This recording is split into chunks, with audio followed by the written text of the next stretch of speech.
Bem, boa noite.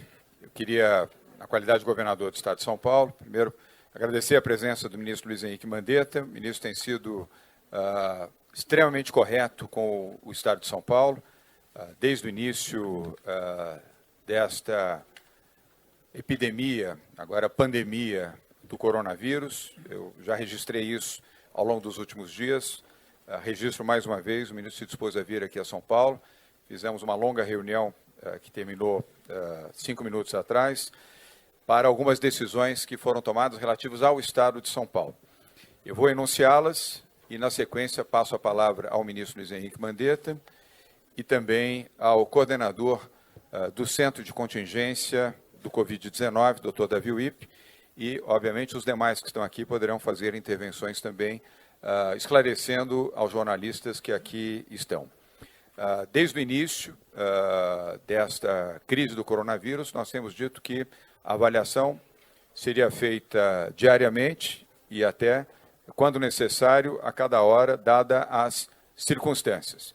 Disse também, como governador do Estado de São Paulo, e da mesma maneira o prefeito Bruno Covas, que nós estamos fundamentando as nossas decisões e medidas em orientações médicas. Nós não tomamos decisões de ordem política e sim decisões amparadas em informações médicas e sanitárias. Portanto, as decisões que serão anunciadas aqui não são fruto de intuição política ou decisões políticas. São decisões amparadas em fatos e informações de ordem técnica e, repito, dado circunstâncias, números e evidências. Há 2 fatos relevantes na circunstância do anúncio. Será exposto pelo ministro, são decisões de ordem federal do Ministério da Saúde e, repito, o governo do Estado de São Paulo confia plenamente na conduta do ministro Mandetta neste processo e nós desejamos manter essa relação harmoniosa e tecnicamente responsável. Segundo, é o fato de que será comunicado pelo Dr. Davi Wipp, infectologista e coordenador responsável pelo Centro de Contingência, como um fato efetivo sanitário. E, na sequência, nós anunciaremos as medidas que o Estado de São Paulo e também, mais especificamente, a capital de São Paulo, dado o fato de que temos aqui o secretário da Saúde do município de São Paulo e o secretário da Educação, ambos do município e, obviamente, ambos também do Estado de São Paulo. Então, eu vou inverter sua ordem, ministro, para que o doutor Davi Wipp possa expressar o fato, eu mencionei 2 fatos relevantes, o fato relevante de ordem sanitária específica de São Paulo, que será informado agora pelo doutor Davi Wipp, e o fato relevante das decisões que o Ministério da Saúde adotou e com a qual nós concordamos e que será anunciado pelo ministro Luiz Henrique Mandetta. Nós temos 2 fatos novos acontecidos hoje. Há poucas horas pelo Ministério da Saúde e o segundo, no dia de hoje, pela Secretaria Municipal de Saúde. O fato da Secretaria Municipal de Saúde é que nós temos a prova da transmissão comunitária entre paulistas que não viajaram e não têm contato conhecido com o indivíduo coronavírus positivo. Isto qualifica a informação de transmissão comunitária na cidade de São Paulo, portanto, no estado de São Paulo. Esse é o fato número 1. E o fato número 2, que o Ministério da Saúde, na manhã de hoje, comunicado agora, trouxe um rol de sugestões, recomendações para os estados, deixando as decisões aos estados, a não ser as decisões que o ministro e o Ministério entendam que sejam de ordem nacional. Então, o Estado de São Paulo, nós estamos reunidos agora, Secretaria Estadual e Municipal da Saúde, Secretaria Estadual e Municipal da Educação, e o ministro vai anunciar as recomendações do Ministério e, na sequência, o governador, as decisões de São Paulo. Bom, boa noite a todos. Ontem eu estive no Rio de Janeiro, hoje vim a São Paulo, sempre solidário, sempre parceiro, sempre pronto a cooperar e trabalhar em conjunto com os governadores, com os prefeitos e com o time de secretários estaduais e municipais de saúde e com os nossos médicos, enfermeiros e pessoal da saúde. Algumas medidas que cobram, às vezes, uma clareza como se fossem nacionais, elas são de âmbitos estaduais. Então vamos lá, exemplificar. O que eu faço com eventos? Eu não posso, não é função da União chegar e falar assim, nós vamos cancelar o evento. Outro dia me perguntaram, o pessoal da Paraíba, vai ter Campina Grande, vai ter São João? Ah, mas peraí, isso está lá na frente, vocês é que vão analisar no momento certo se terá ou se não terá. Então, os eventos, as coisas que ocorrem no âmbito dos estados, os estados é que tomam as suas decisões. Nós damos as orientações gerais. Aglomerações nesse momento são bem-vindas? Não. Movimentações em cidades que passam para esse patamar que o doutor Davi colocou, ó, temos transmissão sustentada, somos uma metrópole. Então, gradativamente, medidas vão sendo tomadas com o respaldo do Ministério da Saúde. Essas que o governador, que os secretários vão colocar a respeito de aulas, a respeito de atividades de eventos, o Ministério da Saúde é parceiro, está ao lado. Elas estão corretas do ponto de vista técnico, científico e principalmente do tempo, do time e da maneira como se vai fazer. Nós vamos todos lutar isso juntos, teremos dias fortes, dias bons, teremos dias que as estratégias se mostrarão corretas, teremos os engenheiros de obra pronta, que depois que passa, fala, deveria ter feito isso, deveria ter feito aquilo, sempre tem, faz parte da humanidade, mas nós vamos fazer sempre juntos, com base em ciência, com base técnica, e vamos estar juntos.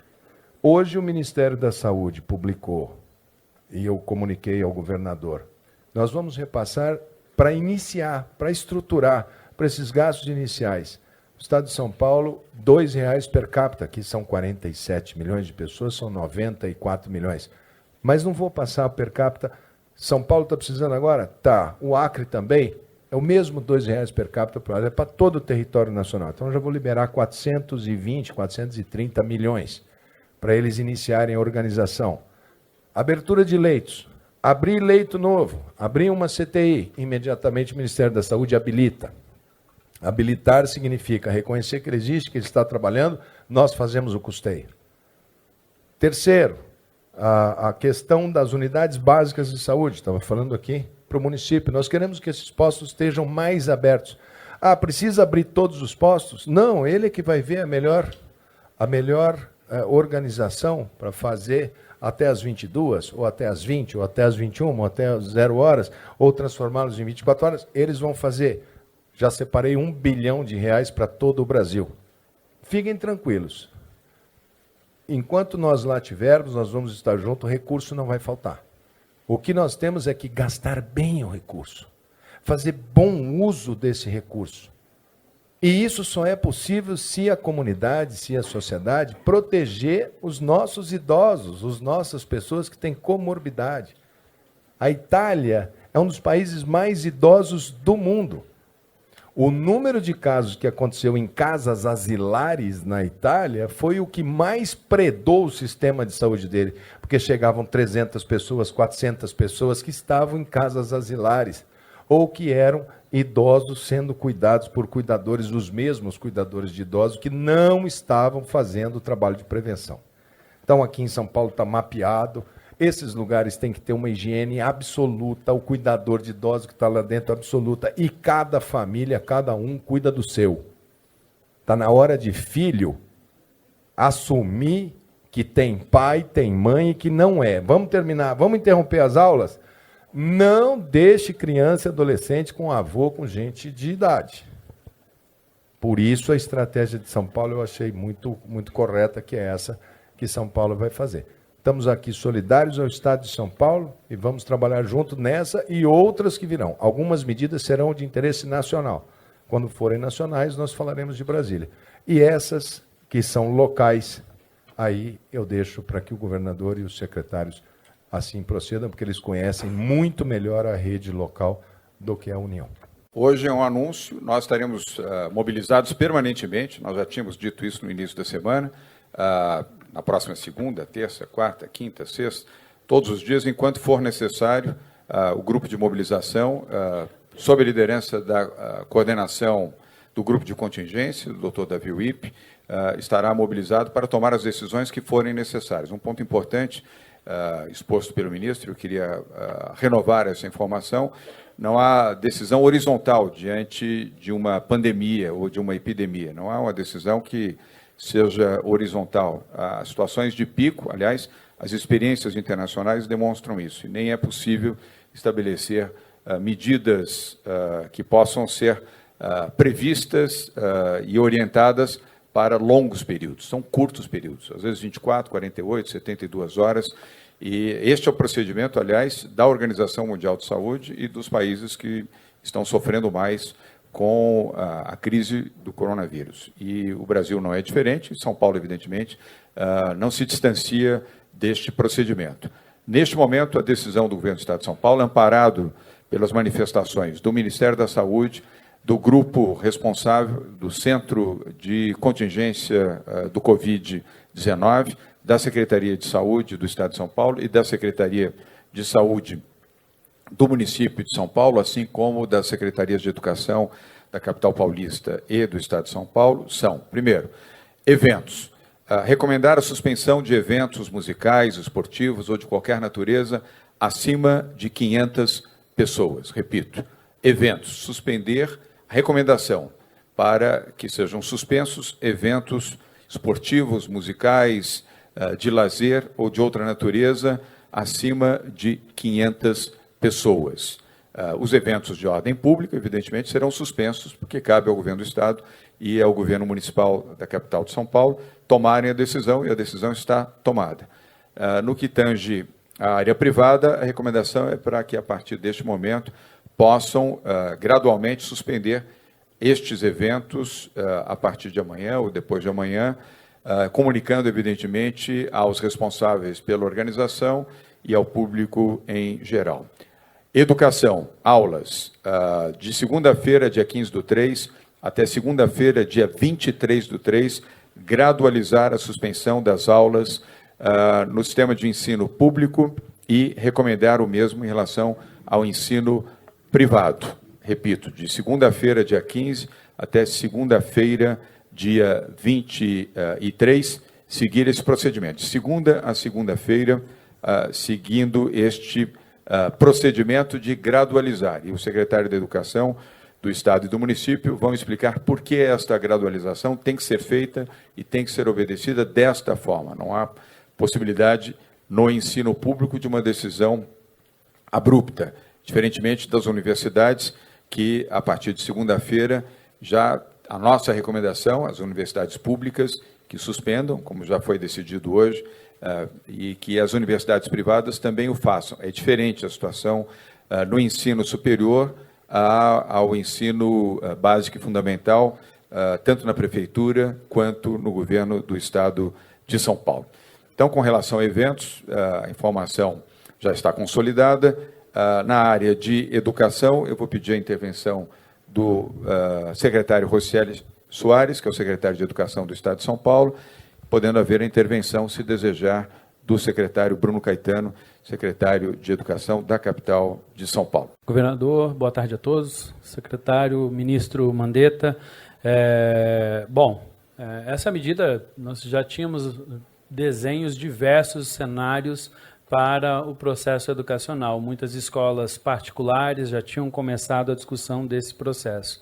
Há esta mudança substancial de passarmos a transmissão do vírus ser sustentada ou comunitária, ela muda muito, especialmente porque os nossos jovens têm uma característica de ser assintomáticos e poderem fazer uma transmissão elevada, com o uso de transporte público, que também complica ainda mais, e outros fatores. Mas nós não faremos um interrompimento, a suspensão das aulas, de qualquer maneira, porque tem que ter um planejamento com as próprias famílias. Isso é muito importante. Não adianta parar as aulas e as crianças estarem com o vô, com a avó, que são o público que nós mais temos que nos preocupar. Isso é muito importante. Isso já é um aprendizado de outras situações que o Ministério da Saúde, a equipe da saúde aqui do Estado, tem conduzido desta maneira, tem estudado muito, nos trazendo as informações.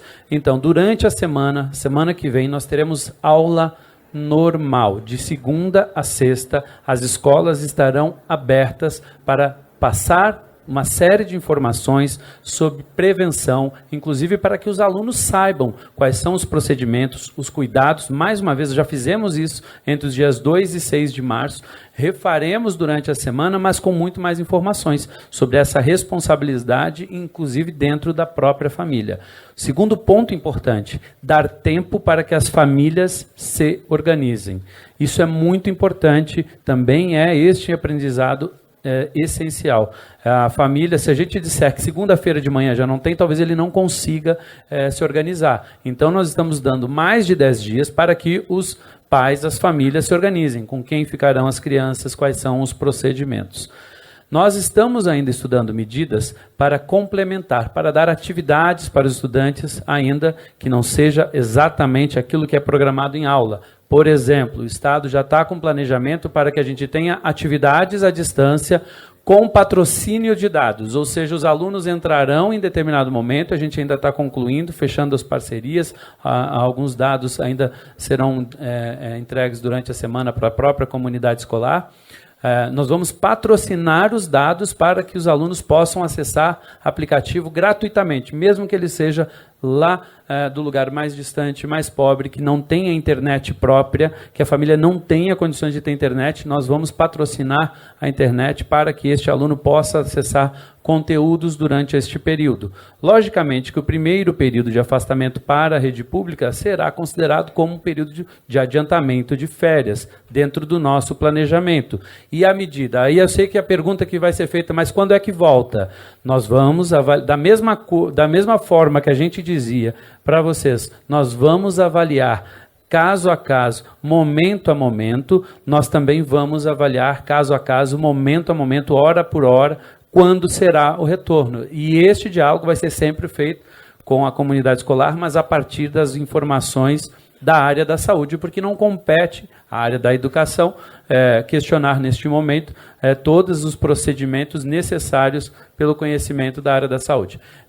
Portanto, nós ainda só para entender, estamos dialogando com o Sindicato das Escolas Particulares, hoje reunimos com eles, junto com a União dos Dirigentes Municipais de Educação, eu e o Bruno já tivemos contato durante toda a semana, combinando uma série de fatores, e o Bruno depois pode complementar por parte do município, mas a orientação que estamos dando também servirá para as escolas particulares, certo? Então, este diálogo também é para as escolas particulares.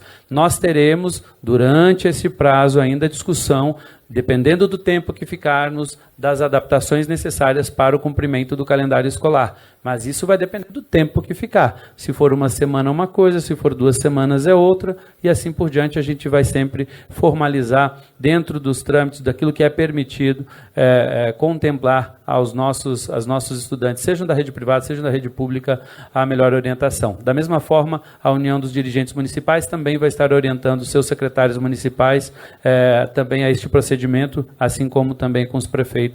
Eu passo a palavra para o Bruno para complementar. Obrigado, governador. Obrigado, ministro, secretário Rosselli. Complementando a fala do secretário, dizer que as ações na Prefeitura de São Paulo, no que tange à educação e à saúde, são tomadas em absoluto acordo com as ações da Secretaria Estadual de Educação. Então, na próxima semana, as aulas permanecem normais na rede municipal de educação. É um prazo que os pais vão ter para se adequar em relação à suspensão das aulas, que acontecerá, aí sim, no dia 23. Essa decisão foi tomada com base em estudos técnicos que demonstram que a interrupção imediata do ensino e das aulas, em vez de diminuir a intensidade do problema, ela acarreta um aumento, porque essas crianças muitas vezes têm que ficar com seus avós e são exatamente o grupo de risco, e aí é a razão pela qual a Secretaria Municipal de Educação e a Secretaria Estadual de Educação decidiram não fazer a interrupção abrupta das nossas aulas, né? Então a gente dá esse prazo para essas famílias se adequarem ao longo da próxima semana. Lembrando que também na próxima semana, no dia 17, uma ação da Secretaria Municipal, que será extensiva à Secretaria Estadual. A gente faz um dia D de combate ao coronavírus nas escolas, uma grande ação de mobilização das nossas crianças e jovens no sentido da prevenção. Então, a gente aposta bastante nessa estratégia da prevenção na próxima semana e a gente sabe que as crianças são vetores de mudança de comportamento das famílias, né, no que tange à higiene, no que tange aos comportamentos, e a gente vai apostar bastante na próxima semana nessas ações. A gente também deve, ao longo da próxima semana, editar normativas no que diz respeito aos nossos servidores da educação, para que a gente também possa preservar os servidores que estão no grupo de risco, portanto, os servidores mais idosos, mas isso ao longo da próxima semana a Secretaria Municipal e a Secretaria Estadual vão editar essas normativas. Era isso, governador. O primeiro é o portal G1, Patrícia Figueiredo. Patrícia, boa noite. Sua pergunta, por favor. Minha pergunta é para o ministro Mandetta. Eu gostaria de exemplificar um pouco melhor o orçamento que foi liberado para os estados hoje. Você falou que é um valor de R$ 2,00 per capita. O João Dória hoje já anunciou o valor liberado para São Paulo. Antes havia sido um pedido de 225 milhões. A gente queria entender quanto que foi liberado para São Paulo já, quanto foi liberado para os outros estados e quanto pode ser liberado no total. Você falou até 1 bilhão, mas não ficou claro se já foi ou se será. Por favor. Vamos lá. Primeira ação. R$ 2,00 per capita para todos os estados. Então, São Paulo tem em torno de 47 milhões de habitantes. Vezes R$ 2,00, você vai chegar a 94 milhões de habitantes. 94 milhões de reais. Isso por quê? Porque tem uma série de medidas que eles tomaram, estão tomando, que precisam fazer frente. Esse dinheiro não é carimbado. A única coisa é que ele tem que se relacionar ao plano de contingência que foi apresentado pelo Estado.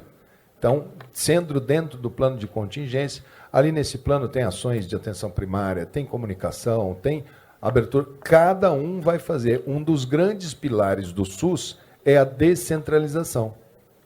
É a tomada de decisão no âmbito local. Então, eles vão se organizar localmente para fazer o bom uso. O nacional. Aí, saúde na hora, que é a ampliação de horário de se todo o Brasil utilizar, porque é por adesão, nós vamos publicar, São Paulo, eu vou ligar, se o Brasil ligasse todos, nós gastaríamos 1 bi. Eu já tenho 1 bi guardado para colocar os postos até as 22 horas, até meia-noite. Se todos, enfim, compra de equipamentos, abrir o leito, o São Paulo vai abrir o leito, o secretário vai me informar, abrir 1.000 leitos. Eu imediatamente vou habilitar o leito dele e pago o custeio do leito. O Ministério da Saúde isso daqui vai muito para o Estadão. Eles colocaram outro dia, cadê o Estadão? Veio? Pois é, eu tenho explicado e vocês têm errado sistematicamente. A língua portuguesa é a última flor do lácio, inculta e bela. Nós adquirimos os 1.000 leitos. 1.000 leitos. O Ministério da Saúde adquire. Por que não instala os 1.000 leitos? Porque pode precisar aqui em São Paulo, ou pode precisar em Curitiba, ou pode precisar no Rio de Janeiro, ou pode ser em Manaus. Esses são a reserva móvel. Então, quando coloca lá na manchete de primeira página, o Ministério só fez 10% do que falou? Não, 10% é o que eles habilitaram. O que eles pediram para habilitar os estados, municípios. Este da União está comprado e contratado. Então, como eu liguei na redação, expliquei, não vi, por isso eu estou citando para poder exatamente explicar, porque isso causou uma grande confusão nacional. Né? Teve, porque eu pessoalmente dei. Enfim, a falta da Lígia, que era uma grande setorista de saúde. Vamos ao segundo veículo, exatamente o Estado de São Paulo. Por coincidência, a Fabiana Cambricola, é assim o seu sobrenome? Cambricoli. Desculpe, Fabiana. Boa noite. Ministro, a gente pode conversar depois sobre esse esclarecimento, porque eu não vou tomar tempo dos colegas que querem saber das medidas, mas acho que é importante esclarecer sobre essa matéria depois. Eu queria falar sobre a antecipação da campanha de vacinação da gripe. Como vocês vêm ressaltando muito do risco para os idosos, eu queria saber tanto do ministro quanto dos secretários municipais, German e o Edson, como que vai ser a estratégia para vacinar os idosos para que a concentração deles numa fila de UBS não seja um possível vetor de transmissão, né? Porque eu imagino que com esse cenário do coronavírus vai ter muita procura. Então, vai ter um grupo gigante de idosos juntos numa unidade de saúde. Como que vocês estão pensando em organizar isso? Bom, primeiro, hoje, quando cheguei aqui em São Paulo, vim hoje à tarde, eu desci no aeroporto de Guarulhos e fui visitar o maior central de logística de insumos biológicos das Américas, que é o do SUS, que eu recomendo que quem quiser conhecer, vá lá e peça para conhecer. É muito cercado de segurança, mas com certeza vai. E fui na companhia do Dimas, do nosso Instituto Butantan, governador. Hoje já embalamos e começamos a mandar para os estados. Aquilo que nós tínhamos dito que faríamos, hoje já estamos despachando. Eu quero, até segunda-feira, 17 horas, eu vou entregar todo o primeiro lote dentro do Brasil, que vão ser as primeiras 10 milhões. Aí o Butantan vai produzindo e a gente vai abastecendo.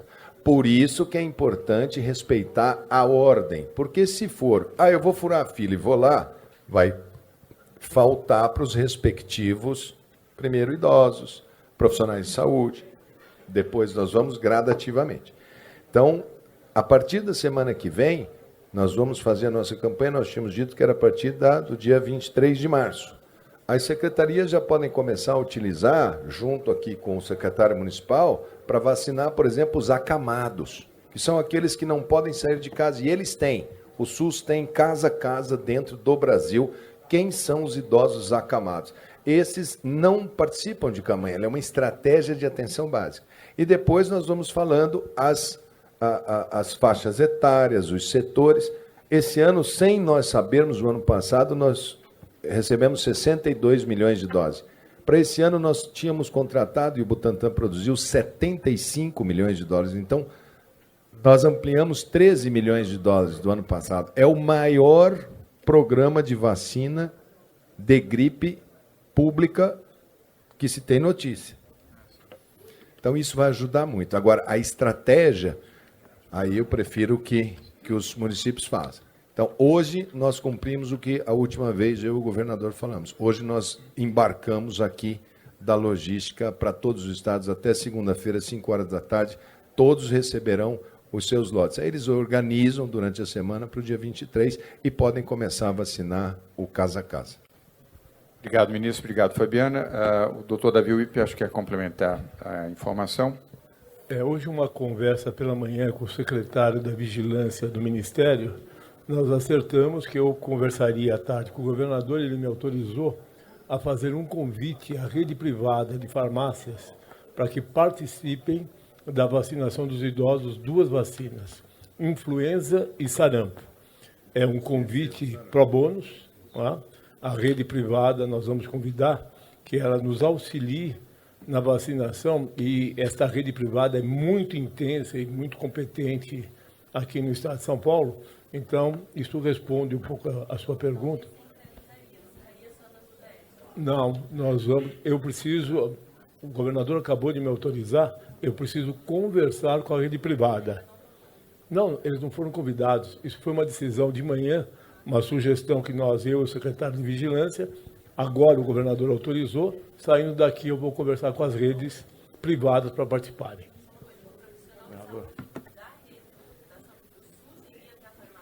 Não, tudo continua como sempre esteve e vai continuar. É o a mais. A pessoa que quiser tomar na farmácia, sem custo, ela vai e... Claro. Eles informam por meio eletrônico. É um adicional. São inúmeras farmácias no estado de São Paulo. Edson Aparecido. Nós já iniciamos a organização da vacinação para o dia 23. Nós, como disse aqui o ministro, nós temos as instituições de longa permanência de idoso. Nós vamos, então, de encontro a uma parte desse contingente de idosos na cidade, que são 1.800.000 pessoas. Temos também o trabalho feito pelo Programa de Saúde da Família, através de quase 10.000 agentes comunitários de saúde. E, finalmente, cada uma das 468 unidades básicas de saúde hoje do município tem uma sala específica para atendimento do idoso. Hoje o idoso não fica mais no atendimento geral da unidade. Ele chega na unidade e vai ser atendido especificamente nessa sala. Isso vai nos permitir, isso já existe, já está implantado, isso vai nos permitir exatamente uma organização até o dia 23, para que a gente evite a aglomeração. Obrigado. Eu vou passar a palavra para finalizar a resposta, Fabiana, ao secretário German, tendo em vista que nós temos que também fazer a vacinação, e vamos fazer, no litoral, na região metropolitana e interior de São Paulo. Secretário German. Obrigado. Então, dentro da sua pergunta, nós temos a cidade de São Paulo fazendo este comentário que fez e respondeu para você. O restante do interior, nós também fazemos através das prefeituras, seja no litoral, no interior do estado, e isso nós estamos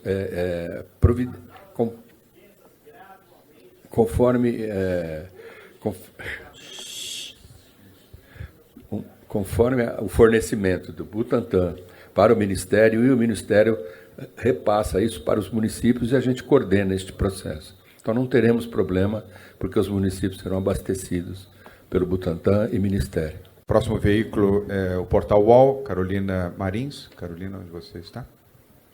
Desse lado. Carolina, a minha pergunta vai para o ministro da Saúde com relação aos números, porque o número do Ministério da Saúde tem estado defasado. Hoje vocês informaram 98, ontem o Hospital Albert Einstein informou 98 só dentro do hospital, e as secretarias também estão tão diferentes. Isso não afeta as políticas públicas tomadas pelo governo? Não. Nós também já explicamos demoradamente. Nós simplesmente consolidamos o número informado pelos estados até às 16 horas. No começo, nós fazíamos centralizado, porque nós estávamos, naquele momento, em altíssima vigilância, procurando o primeiro caso. Depois que começaram a ver os casos, isso foi falado em 2 vezes ou 3 vezes consecutivas, que passa a ser dos estados. Tem estado que o hospital, aqui em São Paulo, eu vejo, parece que o hospital é quem dá as informações, enfim. Para nós, é o consolidado às 16 horas. Se entrar à noite, como foi ontem, eu acho que eu vi essa matéria ontem à noite, por volta das 10 horas da noite, ele só entra para a gente no outro. Agora, para nós, o importante para nós nesse momento, para nível nacional, quem pode precisar desses números just in time é a cidade. No SUS, quem é o braço operacional, a ponta, é o município, é a cidade. O Estado é um ente próximo aqui em São Paulo, ele também faz, ele tem hospitais, ele também produz, ele também faz. A União, ela só consolida. Ela só consolida os números, gera as políticas macro, ausculta os municípios e os estados para ver o que pode ajudar, mas a União praticamente ela não faz, ela só consolida os números. Então, nós consolidamos uma vez ao dia, mas temos no nosso Centro de Operações de Emergência em Brasília, o COI, todos os números segundo a segundo. Só que nós só consolidamos uma vez ao dia. Ok? Então, isso vai acontecer sempre, mas eu acho que isso, de uma maneira geral, acho que todo mundo já sabia, porque a gente já está trabalhando assim há aproximadamente 10 dias. Isso explica também a discrepância com o John Hopkins? A plataforma John Hopkins também está dando um número maior do que o do governo. O que é a plataforma John Hopkins? É uma plataforma que está acompanhando o Covid pelo mundo. Os americanos? Eu acho que eles tinham que primeiro saber o número deles, né? Ninguém sabe. Não. O do Ministério da Saúde, a vigilância em saúde do Ministério da Saúde do Brasil, foi a vigilância que primeiro no mundo percebeu o Covid na China. Nós questionamos a OMS antes da China declarar.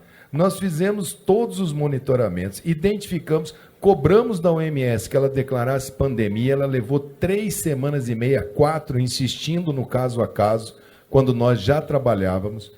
Todos os casos que nós fizemos dentro do Brasil, nós conseguimos fazer o primeiro paciente, quem ele contactou, o terceiro, o quarto, o quinto contactante. A nossa vigilância de saúde do SUS, não é do governo federal, não. Ela acontece lá em Poá, tem. Lá não sei onde, tem. Aqui tem. A nossa vigilância, os nossos números, nós falamos... E outra coisa que eu vou deixar bem claro para vocês, já para vocês entenderem. Quando se faz caso a caso, eu só vou conhecer esse vírus caso a caso, igual a China fez. Vocês lembram? 1.000 casos, 1.200 casos, 2.500 casos, tantos óbitos, não era assim? Aí um belo dia, no dia 14 de fevereiro, a China falou assim, podem notificar por nexo. O que é isso? É quando você não faz o exame, mas o médico fala, ó, é coronavírus.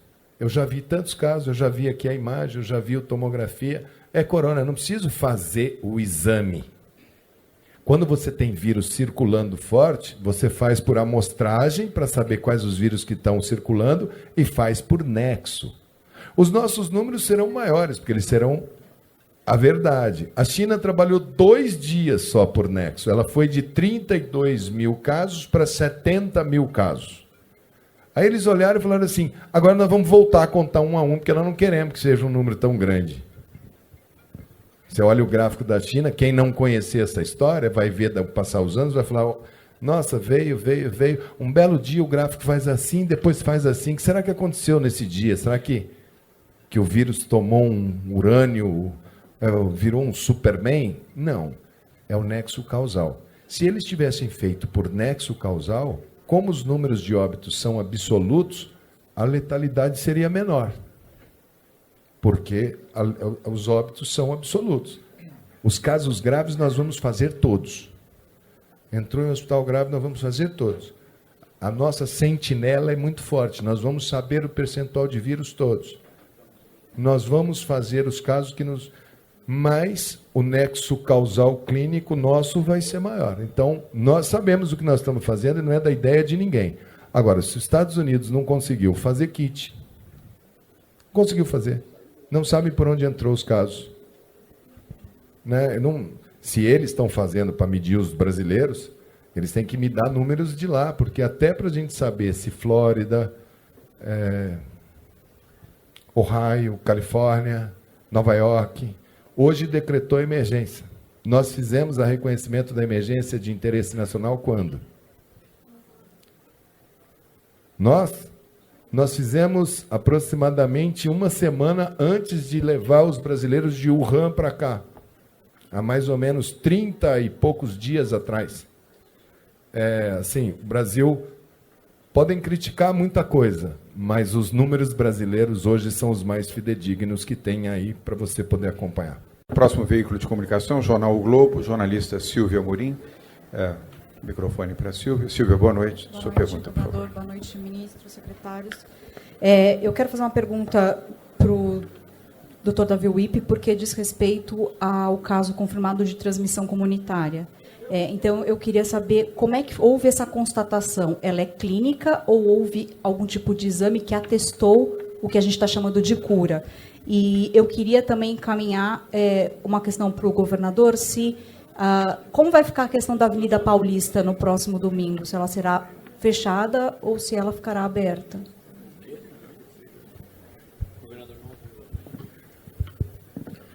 Tem uma confusão, Silvia. São 2 coisas diferentes. O Hospital Albert Einstein deu alta para o primeiro caso. Isto. Segunda coisa é um diagnóstico de transmissão comunitária feita pelo município de São Paulo através de confirmação por exame laboratorial. Então, 2 critérios. Constatou por exame e não havia relação com caso índice nem caso de fora. Obrigado.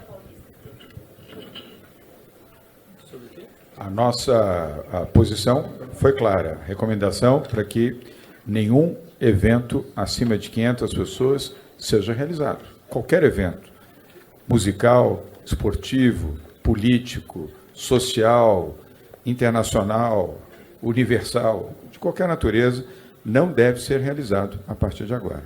Até 500 pessoas, não há restrições. Acima de 500 pessoas, há. Vamos agora ao penúltimo, é a CNN, o jornalista Pedro Duran. Pedro, boa noite. Sua pergunta, por favor. Tudo bem, governador? Boa noite. Eu primeiro queria esclarecer com o Dr. Davi Wippe o caso do paciente que foi curado, teria sido curado. A informação que a gente tinha é que aquele idoso, ou aquele senhor de 61 anos, que voltou da Lombardia, na Itália, empresário com a doença, estava ontem com pneumonia na UTI. Se é essa mesma pessoa que teve alta, já está em casa, já deixou o coronavírus, ou se é outro paciente, não sei se o senhor se o secretário Edson também podem explicar isso. E perguntar para o governador João Dória sobre escolas e universidades, governador, se além da recomendação, vocês estudam alguma medida mais enfática, caso o quadro se agrave. Eu dou o exemplo da PUC, que tem um abaixo-assinado de alunos pedindo a suspensão das aulas e um documento assinado por professores pedindo a suspensão das aulas e a reitoria dizendo que tem o aval do Ministério para continuar com as aulas. Então, além dessa recomendação, no caso de escolas e universidades privadas, o governo pode ir além e determinar alguma medida um pouco mais forte nesse sentido? Obrigado. Pedro Durã, vou começar então pela segunda e depois passamos ao doutor Davi Wippe. Foi exatamente o que nós decidimos hoje. A decisão foi formatada hoje e quero voltar a lembrar o que temos dito durante todos os dias. A cada dia, as circunstâncias são analisadas pelo grupo de coordenação do coronavírus, que nós chamamos de centro de contingência, em total harmonia com o Ministério da Saúde. Nenhuma atitude em São Paulo está sendo feita sem estar compartilhada e devidamente validada pelo Ministério da Saúde, e com isso nós temos adotado medidas corretas na hora certa. Então, hoje, sim, houve a decisão de orientar universidades públicas e privadas a suspenderem as aulas, exceto os cursos de medicina, como bem lembrou o ministro e o secretário de saúde em geral, biológicas também, como lembrou o ministro e os secretários do Estado e do município na área da saúde. Portanto, a partir de segunda-feira, as aulas estarão suspensas. Eu tenho certeza que, pelo mesmo bom senso, a direção da Pontifícia Universidade Católica adotará esta medida. Não creio que seja necessária nenhuma medida de força maior para que isso seja seguido. Ministro? Não, só para deixar claro que jovens evoluem muito bem. A medida não é para que o jovem não tenha, não é proteção dessa pessoa, é para você diminuir. Fiz essa pergunta hoje aqui para os secretários de Educação. Quantas pessoas que nós estaríamos retirando do transporte público? Porque elas ocupam o metro quadrado. Ela adensa o transporte. Porque criança, adolescente, adulto jovem, 35% é assintomático. Ou resfriado levíssimo. Não tem óbito, não tem letalidade. Então, você fala assim, qual o risco de manter a aula na PUC? Olha, pode ter um professor, mas para o corpo discente, não. É para você diminuir a velocidade com que as pessoas vão ter que se expor e que pode fazer essa epidemia, ela é igual um vento. Ela vem, aí daqui a pouco ela começa a comunitária, ela faz um redemoinho, um belo dia ela vai fazer uma curva ascendente, o ângulo é quase de 90 graus. E qual é o tamanho desse pico é que faz com que o sistema de saúde aguente ou não aguente a entrada em paralelo. Essas medidas são para fazer uma velocidade e um pico menor possível para que a gente possa ter capacidade de atendimento das pessoas que nós sabemos que baterão daqui a pouco às centenas, depois vai aos milhares, se repetir o mesmo comportamento que houve no hemisfério norte. Nós estamos trabalhando se acontecer a mesma coisa que lá. E se não acontecer? E se Deus for brasileiro? E se o sol queima o vírus? E se aqui tudo vai dar tudo certo, não vai ter nada? Fizemos o que nesse momento achávamos que seria o mais correto de fazer com as informações que temos. Então, é mais no sentido de diminuir essa quantidade enorme. 1.300.000 crianças do transporte público, se você coloca que tem um adulto ainda junto para movimentar, nós estamos tirando 2,5 milhões de pessoas. Esse é o foco da medida. Porque se fosse falar assim, não, vamos fazer isso porque a criança não pode pegar resfriado, criança que vai na escola, todos vocês aqui pegaram resfriado. Obrigado, ministro. Atenção, por favor. Não, por favor. Nós fizemos uma combinação prévia com todos os jornalistas. Vamos à complementação da resposta ao jornalista Pedro Durã, pelo doutor Davi Wippe, em relação à dúvida apresentada pelo jornalista Pedro Durã. esta sua dúvida não é pertinente. Esse paciente não está na UTI e não está grave. Então é um homem de 61 anos, empresário, que voltou da Itália. Esse já não tem mais sintomas e foi liberado do hospital. Não se entra em detalhe da identificação das pessoas. Diz respeito. Está se dando uma informação de que nós temos o primeiro caso curado. Ponto. Deixa eu voltar. Do mesmo modo que vocês tivemos o primeiro óbito, nós não diríamos o primeiro caso curado. Eu vou ser enfático. Eu falei que teve alta o primeiro caso de internação em hospital brasileiro, de um brasileiro que teve alta. Não importa se é o caso 1, 2, ou 3 ou 4. A última pergunta, o jornalista William Cury, da Globo News. Will, sua pergunta. Boa noite. Sua pergunta, por favor. Boa noite. Ainda, só retomando um pouco a pergunta do Pedro, eu queria saber se essa cura foi determinada, foi verificada por exames ou se foi apenas pelo diagnóstico clínico com o desaparecimento dos sintomas. Deixa eu até falar uma coisa, já combinada com o Ministério da Saúde e com o secretário, nós vamos deixar de fazer exames naqueles pacientes não internados. Então, só nós faremos exames nos pacientes que estão internados, nos pacientes, nos indivíduos em clínica sentinela e em pesquisa. Então, isso é dar bom gasto ao dinheiro público. Não é critério de cura a monitorização por PCR quantitativo. A cura é clínica. Veja você, se nós fizermos o acompanhamento por PCR de cura, 3 exames negativos, isto tem um custo absolutamente bizarro, inaceitável. Então, o critério de cura é critério clínico. Foi e será. Desculpa, não entendi, porque eu tinha feito a mesma pergunta. O senhor me disse que foi atestado por exame. Você está confundindo tudo hoje. Hoje você se...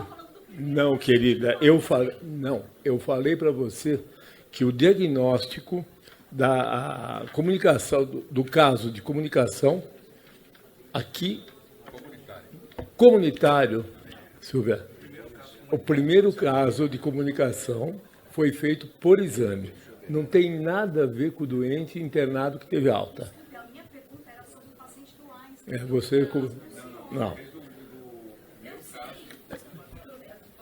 De novo. Alta clínica. E sempre será alta clínica. A clínica é soberana. Só complementar a minha resposta, o senhor disse que o Estado vai parar de fazer exames para testar o coronavírus, é isso? O Estado... Desculpa, ministro. É que eu já tinha falado. A China, a Itália, como é que eles fazem? Um por um. Você está gripado, veio aqui, eu faço o teste, eu confirmo, eu conto 1, 2, 3, 4. Assim que eles fazem. Chega a 1.000, 2.000. Eles continuam informando só os que eles confirmam por exame. Nós tratamos, quando você tem epidemia, eu já sei que o quadro clínico é esse, que tem a história, que é assim. Faz-se o diagnóstico clínico. Vou notificar coronavírus. Eu não preciso contar 1.000, 2.000, 5.000, 8.000. Faz-se por nexo causal. Eu sei que está tendo uma epidemia de gripe. Chega uma hora que a gente fala assim, não precisa mais ficar fazendo 1 a 1. Não precisa. 1 a 1 a gente faz dos graves. E mais o sentinela, a percentual. Que vantagem eu tenho de pegar um jovem de 18 anos que está com um pequeno resfriado, nariz correndo, daqui a um mês, que ele vai na unidade para saber se você tem uma transmissão intensa sustentada? Nenhuma. Faz-se o diagnóstico presumido. Os nossos números serão muito mais fidedignos, porque você vai ter um número maior de notificados, e que nós vamos ajustar por onde? De cada 100, eu faço por amostragem, 50%, 70% está dando coronavírus. Eu sei que daquela notificação, 70% é. Para fins de epidemia, o que me interessa é isso. E os kits guardar para se fazer dos casos graves, quando se roda painéis. né? Eu acho que o Brasil vai fazer 100, 150 mil exames em todo o território nacional para os diferentes estágios dos estados. Mas não há necessidade quando você está em epidemia. Aqui tem transmissão sustentada. Nós vamos continuar fazendo até a hora que os técnicos daqui chegarem e falar, não precisamos mais, já estamos convencidos percentualmente. Para isso tudo tem técnica, isso nada é da cabeça de alguém. Isso tudo está no livro, isso tudo está na ciência, isso tudo está na pesquisa e é decidido pelo comitê de especialistas. Tá?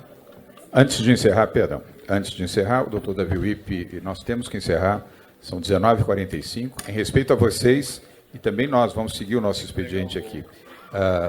Doutor Davi Wippe, complementando a pergunta do Will, e aí nós encerraremos. Doutor Davi. O que está acontecendo na prática? Todo indivíduo que foi para um casamento no final de semana quer fazer o exame, assintomático ou não. Então, isto não tem nexo fazer exames em indivíduos assintomáticos, mesmo porque, muitas vezes, ele dá negativo no primeiro momento e, quando tem os sintomas, ele positiva. Então, não tem sentido você fazer exames desnecessários. E isso é a política decidida entre o Ministério da Saúde e nós.